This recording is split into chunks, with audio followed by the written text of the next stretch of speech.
The same company, two different worlds. At ChemCorp's Paris headquarters, the air is cool, the office is pristine. Employees work 6-hour days and earn high salaries. But in Burkina Faso, at the very same company's factory, the reality is a nightmare.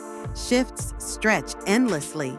The air is thick with toxic fumes, and workers earn just $1 a day. No one truly knew the extent of the horror until one man decided to see it for himself. In the next 10 minutes, you'll witness Ibrahim Traoré's dangerous 12-hour mission, the shocking truth he uncovered, and the bold decision that shattered a 50-year system of exploitation. But in the final 3 minutes, you'll see something that will leave you speechless. President Ibrahim Traoré stared at a worn plastic ID card in his trembling hands. Name, Moussa Dio. Age, 34. Occupation, factory worker. The photo showed a tired man, skin darkened from sun and soot, calloused hands, digitally aged eyes. In just 6 hours, the president of Burkina Faso would walk through ChemCorp's factory gates, not as a head of state, but as just another desperate laborer. What if they recognize me? The thought raced through his mind as he practiced walking with slouched shoulders and a downcast gaze. What if this kills me? But 3 weeks earlier, he had held a dying child in his arms. Her village's water had turned black. Her mother whispered, "Please, find out why our babies are born twisted." That same month, his health minister had burst into a cabinet meeting with photos that made grown men weep. Children with missing limbs, babies born without eyes, cancer cases rising from just 2 per year to over 200. When confronted, ChemCorp's response was chilling. Inside the presidential palace in Ouagadougou, their regional director Philippe Moreau crossed his legs, his expensive suit clashing with the poverty outside. "Mr. President, our facility meets all international standards. Maybe you should fix your healthcare system instead of attacking successful businesses." But what enraged Traoré the most was his own economic minister agreeing. "Sir, we can't afford to antagonize ChemCorp. They employ 3,000 people." That night, President Traoré made a choice that could either save his country or end his presidency. What he didn't know was that ChemCorp already knew about his plan. At 5:47 a.m., Moussa Dio joined a silent crowd of workers moving toward the factory gates on the outskirts of Ouagadougou. The stench hit him first. Sulfur and burning plastic stung his eyes and throat.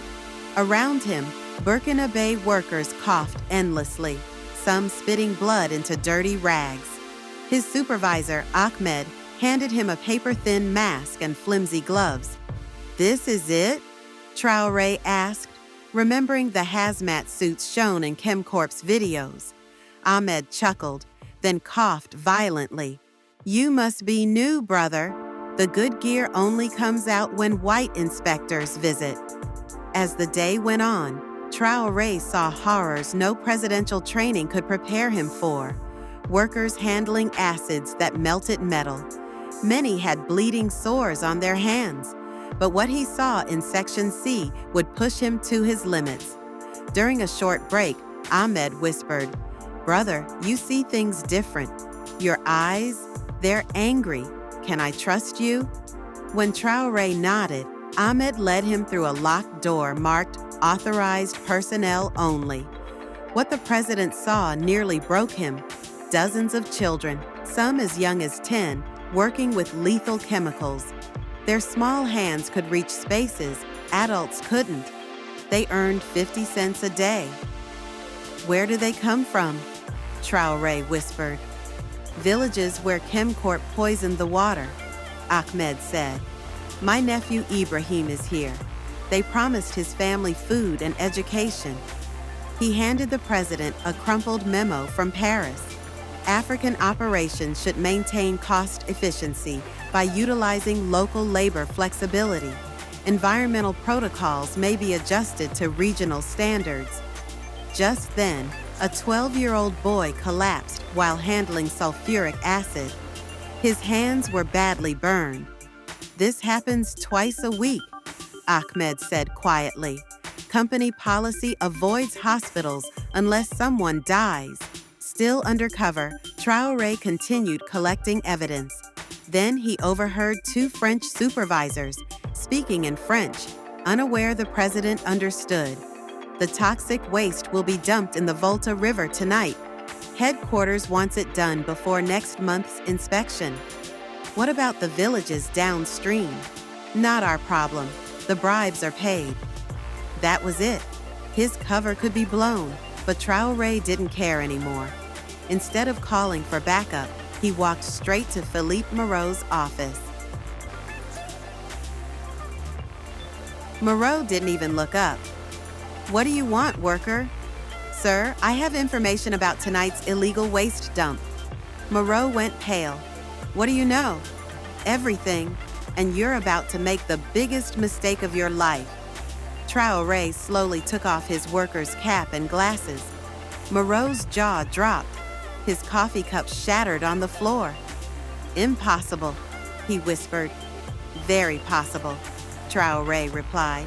"And Philippe, you just confessed to environmental terrorism to a head of state." By 5:30 p.m., military vehicles had surrounded the ChemCorp facility.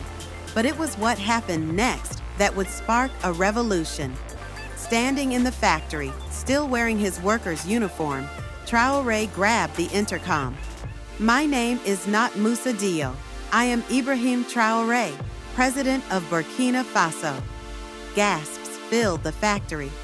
"For 12 hours I worked beside you, breathed your air, saw your pain. And now, I promise you, this ends today." 3,000 workers froze in silence. Their president had walked in their shoes, lived their suffering. The fallout was immediate. ChemCorp's license was revoked, executives arrested, a $3 billion compensation fund created. The poisoned river was cleaned, and young Ibrahim, Ahmed's nephew, became the first student at a new technical school built on the old factory grounds. 6 months later, Ahmed stood healthy and proud in the presidential palace. "Mr. President, you didn't just see our pain, you felt it burning in your lungs." Today, that site operates as Africa's model for ethical manufacturing. Living wages, top-tier safety, clean water flowing once again in the Volta River. Within days, 6 other African presidents called Traoré. They had seen the footage. Within a month, surprise presidential inspections had shut down 47 foreign factories across Africa.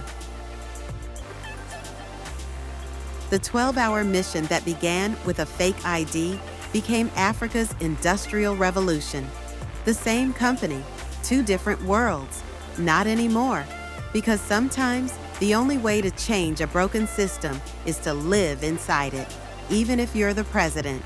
Because real leadership doesn't come from marble offices, it comes from breathing poisoned air, until everyone can finally breathe clean.